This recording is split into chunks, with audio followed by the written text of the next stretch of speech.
Bismillah walhamdulillah ala ni'matil Islam wa kafa biha min ni'mah.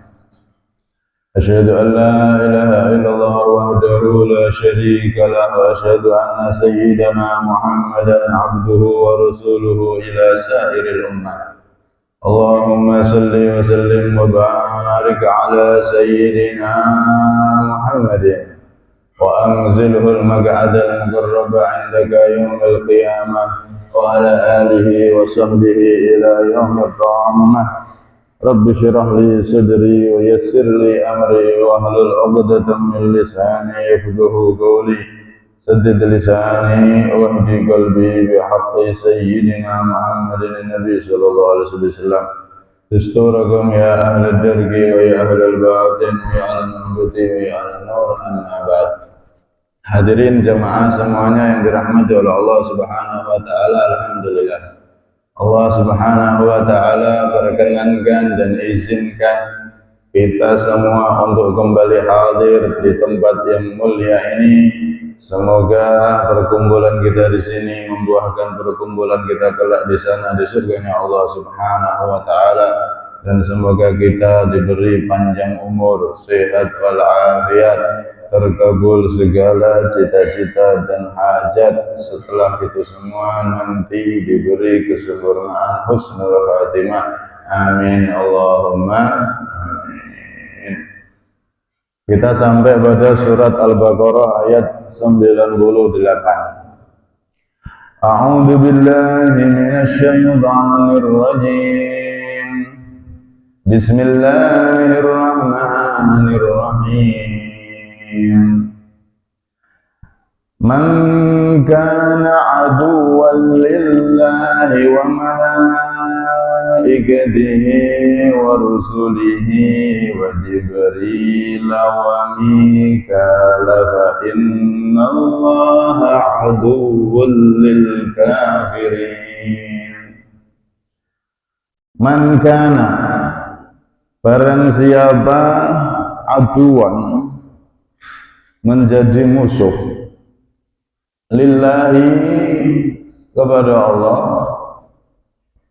terhadap Allah, wa malaikatihi, dan malaikat-malaikatnya Allah, wa rusulihi, dan utusan-utusannya Allah, para rasul, wa Jibril, dan musuh terhadap Jibril, wa Mikala, dan terhadap malaikat Mikail, fa innallaha, maka sesungguhnya Allah, aduwwun, adalah musuh, lil kafirina, bagi orang-orang yang kafir. Hadirin yang dirahmati oleh Allah Subhanahu wa taala, di sini Allah mempertegas kembali siapa saja yang memusuhi para rasul, berarti memusuhi para malaikat. Musuhi Jibril berarti memusuhi Mikail. Memusuhi Mikail dan para malaikat berarti memusuhi Allah Subhanahu wa ta'ala. Dan barang siapa memusuhi, membenci, tidak mengimani salah satu dari mereka semuanya, baik para rasul, para malaikat, dipilah-pilih, maka imannya tertolak dan dia termasuk orang-orang kafir yang dimusuhi oleh Allah Subhanahu wa ta'ala. Di sini Jibril dan Mikail disebutkan, padahal keduanya termasuk kelompok malaikat. Man kana aduwwan lillahi wa malaikatihi wa rusulih. Siapa orang yang menjadi musuh Allah, musuh para malaikat dan para rasul. Para malaikat sudah disebutkan, tapi setelah itu Allah menyebutkan dengan khusus wa Jibril wa Mikala. Kenapa dua malaikat ini yang disebut, sedangkan malaikat-malaikat yang lain tidak disebutkan? Nama-nama malaikat malaikat yang lain tidak disebut, seperti malaikat Malik, malaikat Ridwan, dan malaikat-malaikat yang lain. Kenapa Jibril dan Mikail, dua malaikat ini saja yang disebutkan? Maka menurut ulama, satu, liqasdit tasyrif lahuma, menunjukkan Jibril dan Mikail ini dua malaikat yang mulia. Waddalahalah ala fadlihima, yang kedua menunjukkan Jibril dan Mikail ini dua malaikat yang lebih utama daripada malaikat-malaikat yang lainnya. Dan yang ketiga, wa uluwi manzilatihima, dan menunjukkan begitu tinggi derajat dari kedua malaikat ini, yaitu malaikat Jibril dan malaikat Mikail. Derajatnya begitu tinggi, sifat-sifatnya melampaui malaikat-malaikat yang lain, bahkan seakan-akan saking istimewanya Jibril dan Mikail ini, seakan-akan mereka berdua bukan kelompok malaikat, saking lebih sifat daripada malaikat yang lain. Kalau ada manusia, dia ini bisa terbang misalkan tanpa pesawat terbang, Superman yang film-film. Kalau ada manusia, dia ini bisa mengangkat pesawat, mengangkat mobil dengan ringannya. Ini kan nggak lumrah menungso. Lumrahnya manusia yang nggak kuat, lumrahnya manusia yang nggak bisa terbang. Nah, ini kok bisa terbang, ini kok bisa ngangkat beban berat dengan begitu entengnya. Ini seakan-akan kayak bukan manusia, robot ini, kayak robot ini. Nah, dianggap robot. Kenapa? Karena beda sifat dengan sifat lumrahnya manusia. Begitu juga Jibril, Mikail, ini punya sifat-sifat khusus sehingga seakan-akan mereka itu tidak lumrahnya seperti malaikat-malaikat yang lain. Karena itu di sini disebutkan dua nama malaikat ini, Jibril, Mikail. Jibril ini bisa dibaca Jabril, Jabril bisa. Mikail ini juga bisa dibaca Mikal, Mikal. Mikail dibaca Mikal, itu boleh. Nek wong luar malah kemarin Mikal, Michael. Nah, ini malaikat Jibril dan Mikail, dua-duanya disebutkan karena saking mulianya kedua malaikat tersebut, seakan-akan punya sifat yang beda khusus dibanding malaikat-malaikat yang lain. Kemudian di sini Allah Subhanahu wa taala lebih dulu menyebutkan Jibril, wa Jibril wa Mikala fa innallaha aduwwul lil kafirin. Jibril terlebih dulu disebutkan oleh Allah, baru menyebutkan malaikat Mikail. Ini kata ulama menunjukkan Jibril itu lebih mulia daripada malaikat Mikail. Kenapa? Karena li'anna Jibrila yanzilu bil wahyi alladhi huwa ghida'ul arwah, wa Mikala yanzilu bil matar alladhi huwa sababu ghida'il abdan. Karena Jibril itu lebih mulia daripada malaikat Mikail. Dia malaikat yang tugasnya membawa wahyu, yang tak lain adalah makanan untuk hati. Wahyu dari Allah berupa ilmu-ilmu yang mana itu adalah makanan hati, makanan ruh, makanan jiwa.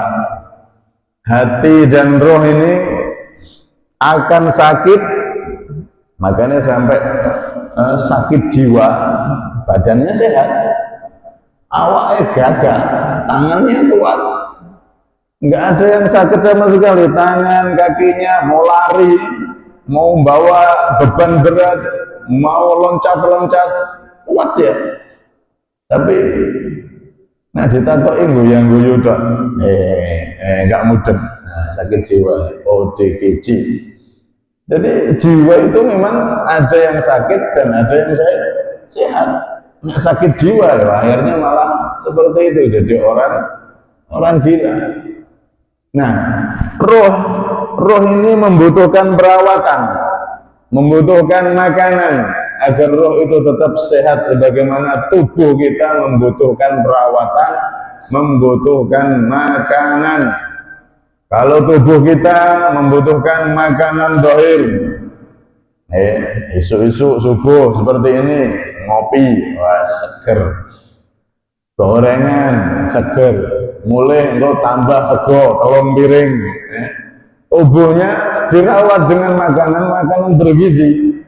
Nek perlu 4 sehat 5 sempurna, tambah 6 paripurna. Baru makan susu plus madu STMJ sisa. 4 sehat 5 sempurna paripurna.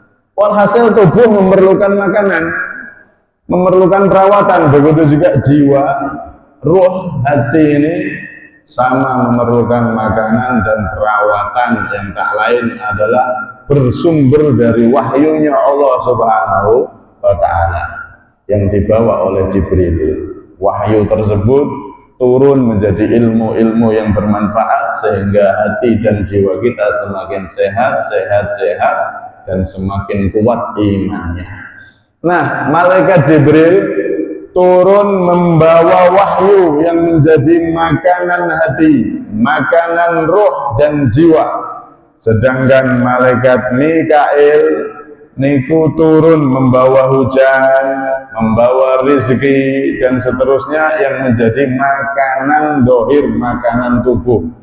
Maka makanan jiwa yaitu wahyu, ilmu yang dibawa Jibril itu lebih mulia daripada hujan dan rezeki yang menjadi makanan dohir, makanan tubuh.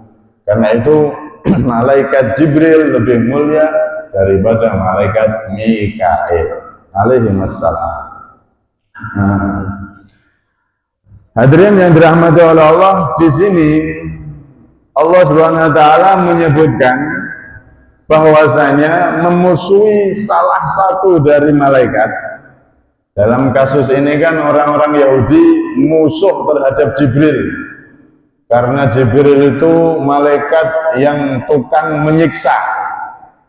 Kemarin sudah diterangkan bagaimana Jibril itu dibenci oleh orang-orang Yahudi. Sebaliknya malaikat Mikail dicintai oleh mereka.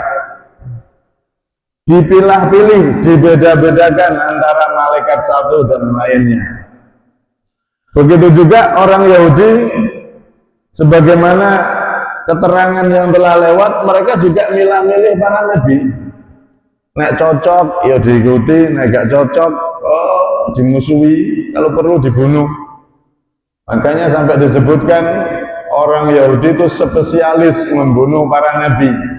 Nek gak cocok, enggak hanya dimusuhi, bahkan diteror, bahkan dibunuh. Berapa banyak nyawa nabi-nabi yang dibunuh oleh kaum Bani Israel, orang-orang Yahudi tersebut. Jadi mereka memilah-milih. Nek malaikat pembawa rezeki, pembawa kesejahteraan dicintai, malaikat Mikail. Jibril pembawa siksaan dan seterusnya dimusuhi. Ini Allah Subhanahu wa taala mempertegas siapa saja yang memusuhi segenap para malaikat.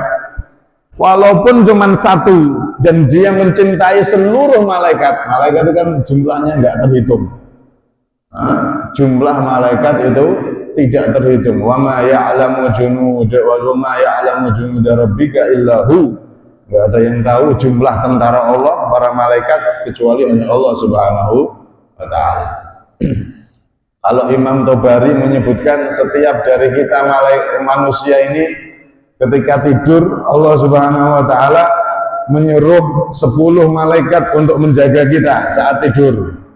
Makanya jarang sekali kasus enek wong turu terus telinganya dimasuki kolo jengking, jangkrik, semut. Itu sangat jarang terjadi. Kenapa? Dalam riwayat Imam Tabari itu setiap manusia tidur Allah ngutus 10 malaikat. Kali berapa miliar manusia ada di muka bumi ini. 10 malaikat untuk jaga lubang-lubang yang ada di tubuh manusia ini. Sehingga tidak kejadian dan jarang sekali enek wong turu kemudian enek cicak melebu atau semut melebu ning kupinge ning irunge, apalagi nek sing ngorok ngorok cangkeme manyap. Oh ini kan agak dijaga malaikat iso tikus mlebu. Kucing iso mlebu dikira gowo apa. Wombone gak karo-karo. Subhanallah, setiap dari manusia dijaga oleh Allah agar terhindar dari itu semua. Nah, jumlah malaikat berapa berarti? Kalau manusia aja miliaran, kalau satu manusia dijaga 10 kali 10, itu baru yang jaga malaikat. Belum yang menurunkan hujan, belum yang ada di langit, belum yang ada di arsy dan seterusnya. Nggak ada yang tahu jumlah para malaikat kecuali Allah. Nah, andaikan ada orang, dia cinta, iman terhadap seluruh malaikat, tapi dia memusuhi satu saja dari malaikat, maka dia dianggap kafir. Fa innallaha aduwwul lil kafir. Allah memusuhi orang-orang yang kafir, yang memilah-milih antara para malaikat. Satu malaikat yang ibaratnya kelasnya paling bawah, pangkatnya paling rendah, kok dimusuhi, maka kafir, imannya ditolak oleh Allah. Apalagi kok musuhi Jibril, pemimpin jenderal malaikat. Maka mereka orang-orang Yahudi, iman mereka walaupun mereka iman sama Nabi Musa, iman sama kitab Taurat, iman kepada nabi-nabi sebelumnya, iman kepada malaikat Mikail, iman kepada seluruh malaikat, iman kepada Allah, bahkan mereka mengklaim nahnu abna'ullahi wa hibba'u, kami ini adalah anak-anak Allah alias orang-orang yang dekat kepada Allah, wa hibba'u, dan kekasih-kekasihnya Allah. Mereka mengklaim seperti itu. Kami ini orang yang paling beriman sama Allah, kami ini ahli kitab yang paling dicintai oleh Allah. Mereka mengklaim segala cinta, mengklaim segala iman, tapi Jibril dimusuhi. Maka Allah pertegas di sini, fa innallaha aduwwul lil kafirin. Iman mereka tertolak dan tetap disebut kafirin, orang-orang yang tidak beriman. Nah, karena itu tidak boleh pilih-pilih malaikat. Di dalam rukun iman kita wajib iman kepada seluruh malaikat tanpa terkecuali. Kita wajib iman kepada seluruh kitab suci tanpa terkecuali. Kita wajib iman kepada seluruh para nabi dan rasul tanpa terkecuali. Kalau ada orang iman sebagian, kemudian membenci sebagian, baik dari nabi ataupun rasul, maka imannya tertolak dan dia tetap dinyatakan al-kafirin, orang-orang kafir, orang-orang yang tidak beriman. Nah itu dalam ajaran kita, agama Islam, kita mengimani seluruh para nabi. Nabi Isa kita wajib iman, tapi beliau bukan anak Tuhan, apalagi Tuhan, bukan. Beliau adalah Rasulullah, utusan Allah Subhanahu wa ta'ala, yang menjadi salah satu kebesaran Allah. Beliau lahir tanpa ayah, cuma dari ibu saja. Dan seterusnya nabi-nabi di atas beliau, Nabi Musa, Nabi Sulaiman, Nabi Daud, seluruh para nabi, kita semua wajib mengimani mereka semua, wajib mencintai mereka semua. Begitu juga para malaikat. Kalau sudah begitu baru imannya dianggap sah di sisi Allah Subhanahu wa ta'ala.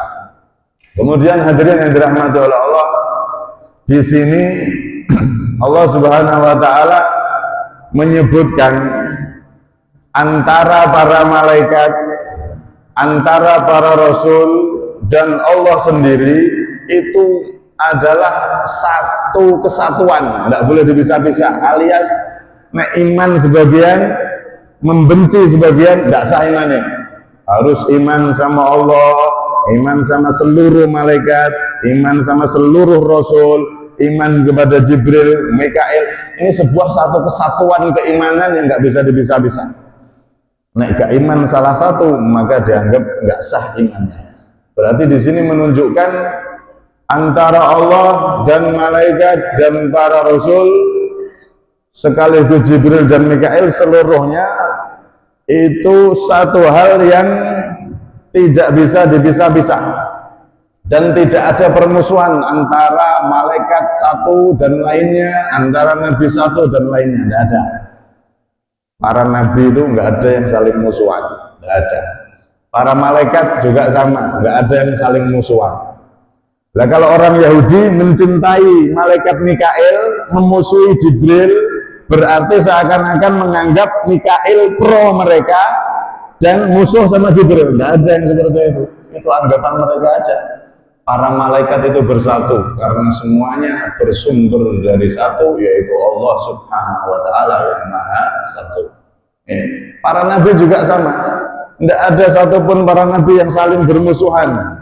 Tidak ada, karena sumbernya adalah wahyu dari Allah, wahyu dari Maha Satu, yaitu Allah Subhanahu wa Ta'ala.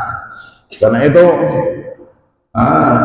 di dalam sebagian tafsir itu disebutkan orang-orang Yahudi Bani Israel mereka memusuhi Allah, maksudnya salah satunya adalah mereka memusuhi wali-wali atau orang-orang yang dicintai oleh Allah Subhanahu wa Ta'ala. Di ayat ini kan disebutkan man kana aduwan lillah, siapa orang yang menjadi musuhnya Allah. Musuh kepada Allah. Namanya musuh itu kan nyerang. Namanya musuh itu kan menyakiti. Namanya musuh itu kan membawa dampak kerugian terhadap lawannya. Bagaimana mungkin ada manusia Yahudi Bani Israel bisa memberikan dampak rugi kepada Allah atau bisa menyakiti Allah? Bagaimana mungkin? Tidak bisa. Manusia ini sehebat apapun dia tidak akan mungkin bisa menyakiti Tuhan, tidak akan mungkin bisa memberi dampak kerugian kepada Tuhan, buat rugi Gusti Allah. Tidak ada, tidak bisa. Lah kok di sini kok dinyatakan memusuhi Allah? Padahal orang bermusuhan itu saling memberi dampak kerugian, saling menyakiti. Maka sebagian ulama mentafsiri tadi itu, artinya mereka orang-orang Yahudi sangat musuh kepada seluruh orang yang dicintai oleh Allah Subhanahu wa Ta'ala, yaitu para wali, yaitu para ulama, yaitu orang-orang mukmin, yaitu orang-orang Islam, segenap umat baginda Nabi Muhammad SAW. Mereka paling musuh terhadap semua orang yang dicintai oleh Allah, semua orang yang punya hubungan kepada Rasulullah Sallallahu Alaihi Wasallam. Karena itu orang-orang yang mereka berjalan di jalannya para nabi, berjalan di jalannya para malaikat, lurus sejajar dengan jalan mereka, maka tidak akan ada yang namanya permusuhan. Para malaikat nggak ada yang musuhan, nggak ada yang pro sana pro sini, semuanya hamba-hamba Allah, utusan Allah. Para nabi nggak ada yang musuhan, semuanya hamba-hamba Allah membawa misi yang sama dari Allah Subhanahu wa Ta'ala. Maka terusannya, yaitu generasi setelahnya, setelah para nabi ditutup oleh Nabi kita Muhammad SAW, maka pewarisnya Rasulullah, para ulama, orang-orang soleh, para aulia, para wali, orang-orang yang berjalan di jalan mereka, satu sama lain tidak ada saling memusuhi. Beda ya, beda biasa. Tapi memusuhi, pengen menghancurkan, pengen menjegal, nggak ada. Kalau niatnya memang untuk Allah, niatnya untuk Rasulullah, tidak akan ada saling menjegal, saling memusuhi, apalagi pengen saling membasmi. Masjid satu sama masjid yang lain, pengurusnya nggak musuh-musuhan. Walaupun beda program, beda pengurusan, tapi nggak saling musuhan, nggak saling saingan yang berbuah kemusuhan, saingan yang berbuah permusuhan, nggak ada. Nah, saingan sehat bagus, saling memotivasi untuk memperbaiki kepengurusan, bagus. Madrasah satu dengan madrasah lainnya, nah tujuannya sama-sama untuk Allah, nggak ada saling musuhan. Pesantren satu dengan pesantren lainnya, kalau tujuannya sama-sama untuk Allah, nggak ada saling musuhan, nggak ada saling iri dengki, tidak ada, karena semuanya menyatu untuk Allah Subhanahu wa Ta'ala. Kalau ada organisasi keagamaan, pondok pesantren, madrasah, bahkan masjid, kok musuh-musuhan, saing-saingan yang berbuah permusuhan, maka bisa dipastikan salah satu dari dua kubu itu tujuannya pasti duniawi, atau dua-duanya tujuannya duniawi. Kalau dua-duanya tujuannya untuk Allah, maka nggak akan ada permusuhan sama sekali. Nah, sudah terjadi gesekan, organisasi satu katanya organisasi keagamaan, ini organisasi yang bergerak di bidang agama, tapi kok musuhan? Yes, ini pasti salah satunya ada nggak beres. Tujuannya sudah berubah, bukan untuk Allah tapi untuk kepentingan organisasinya atau duniawi. Salah satunya pasti sudah bertujuan dunia, atau dua-duanya tujuannya dunia, sehingga saingan. Kenapa? Guru kami dulu pernah mengatakan begini, abwabul akhirah wasi'ah wa abwabud dunya dayyiqah, fa idza ra'aital udwan bainal ikhwan fa'lam anna ahadahum aw kullahum yuridud dunya. Pintu dunia ini sempit, pintu akhirat luas. Kalau orang tujuannya untuk Allah, untuk akhirat, luas, kayak pintu gerbang yang begitu lebar, masuk ke situ nggak perlu desel-deselan, nggak perlu saling menjatuhkan, lebar kok, udah masuk bareng bisa. Kalau dunia pintunya sempit, pengen masuk, berebut untuk masuk, harus desel-deselan, saling menjatuhkan supaya bisa masuk duluan. Itulah gambaran.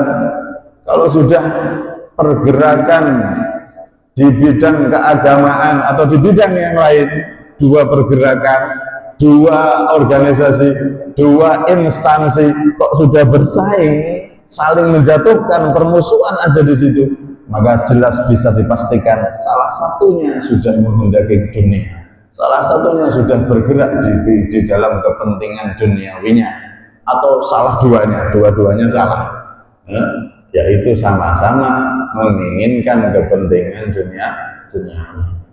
Nih, Allah Subhanahu wa Ta'ala menyebutkan para malaikat, Jibril dan para rasul, salah satu aja dibedakan, dimusuhi salah satu, maka fa innallaha aduwwul lil kafirin. Orang tersebut imannya tidak sah dan tetap dinyatakan sebagai orang kafir yang tidak beriman kepada Allah Subhanahu wa Ta'ala. Allah tetap menjadi musuhnya. Karena itu nggak ada permusuhan antara orang yang benar-benar tujuannya untuk Allah Subhanahu wa Ta'ala. Nah, di sini kesimpulan yang terakhir. Pertama, orang-orang Bani Israel itu mereka imannya tertolak karena memilah-milih malaikat. Ada yang dicintai Mikail, ada yang dibenci Jibril. Maka di sini ada pelajaran akidah, keimanan itu sah, tidak boleh memilah-milah antara para malaikat dan para rasul. Semuanya wajib dicintai, wajib diimani. Nggak boleh dibeda-bedakan dalam kemalaikatan, dalam kerasulan, dalam kenabian, nggak boleh dibeda-bedakan. Semuanya hamba-hamba Allah yang mulia. Adapun masalah derajat, memang para malaikat beda-beda.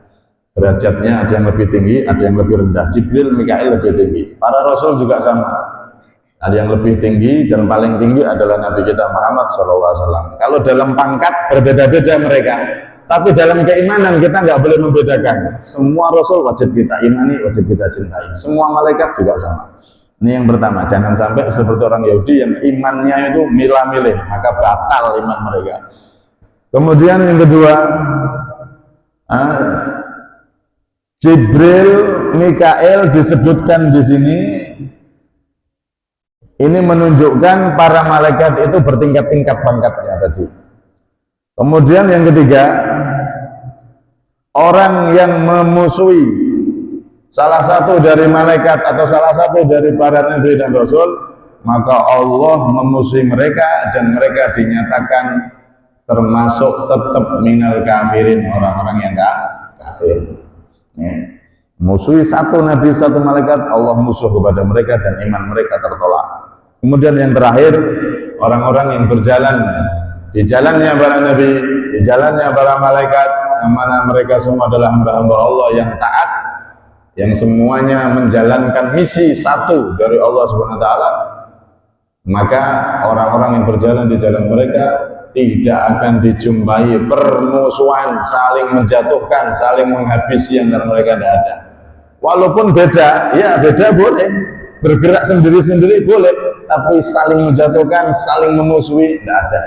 Mereka semua tujuannya untuk Allah Subhanahu wa taala, sehingga mereka tidak kenal permusuhan karena memang sama-sama mengabdi kepada Allah, sama-sama jadi petugasnya Allah Subhanahu wa taala. Jadi tidak ada permusuhan antara mereka walaupun beda-beda pergerakan. Wallahu a'lam bishawab.